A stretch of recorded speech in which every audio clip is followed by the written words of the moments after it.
Blogger विशाल कडलकच्या घरी मी आणि बंधू यशराज वास्तुशांती निमित्त निघालो होतो, पण भावाचं घर याच्या 2 किलोमीटर अलीकडेच. पुण्याकडचे 2 ब्लॉगर रस्त्याच्या कडाला कपडे बदलून रुमाला ताणलेली पावडर लावित होती. रस्त्याच्या कडाला कपडे बदलणारे माणसं, आम्हाला कंटेंट भेटला. पावडर कसं लावतो म्हणे? पावडर कसं? विषय असं आहे की शेतातली कामं करून तोंड काळं पडलेलं असतं, तर कधी कार्यक्रमाला जायचं म्हणलं की अशी तर रामकृष्ण विशालच्या घरी पोहोचल्या सगळ्यांना म्हणलं का हे पहा, आम्ही छत्रपती शिवाजी महाराजांची फोटो फ्रेम आणलेली आणि आताच सांगतो कॉपी करायची नाही. पण कसं आहे ना, जिथं महाराजांचा विषय राहतो ना, तिथे सगळ्यांचे विचार एकच होत असते आणि ते झाले पण पाहिजे. आणि मग जेव्हा तिथे गेल्या विशाल भाऊला पाहिलं, भाऊ तर आलेल्या पाहुण्यांचं स्वागत करण्यामध्ये लय बिझी होता. पण जेव्हा भावाने आपल्याला पाहिलं,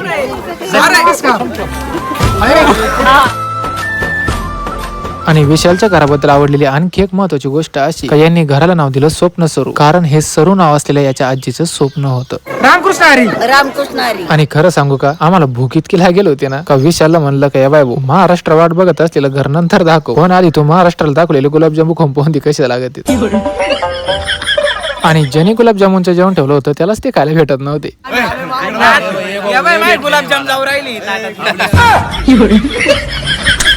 मग आधी पोटोपा झाल्यानंतर आम्ही घर बघायला निघालो. आणि आपल्या संस्कृतीनुसार कोणत्याही वास्तूमध्ये प्रवेश करण्यापूर्वी वास्तू शांती केली जाते, कारण या पूजेचं फलित म्हणूनच वास्तूमध्ये शांती नांदत असते. आणि यांच्याबद्दल बोलायचं ठरलं तर यांच्या घरासारखेच घरातले माणसं पण चांगलीच. आणि विशालचा भाऊ वैभव होता कृषी सहाय्यक, त्याच्यामुळे त्याचं लग्न जमल्यानंतर तेव्हा पण प्रत्येक चक्कर होणारच आहे. हे झालं कडलक परिवाराबद्दल. पण मी संगमनेर मध्ये आल्यानंतर मला तुम्हा सर्वांनी दिलेलं हे प्रेम, हेही माझ्यासाठी परिवाराच्या प्रेमासारखंच आहे, कारण तुम्ही हे माझं परिवार आहात. या प्रेमासाठी मी आपणा सर्वांचा खूप खूप आभारी आहे. आणि आणखी एक महत्वाचं, एका ब्लॉगरच्या घरी कार्यक्रम म्हणल्यावर महाराष्ट्रातले सगळे टॉप ब्लॉगर तिथे येणार नाही असं कधी होईन होय. ते तर सगळे आलेच होते, पण ते नाही घ्या, त्याला आनंद पण जगा वेगळाच होता.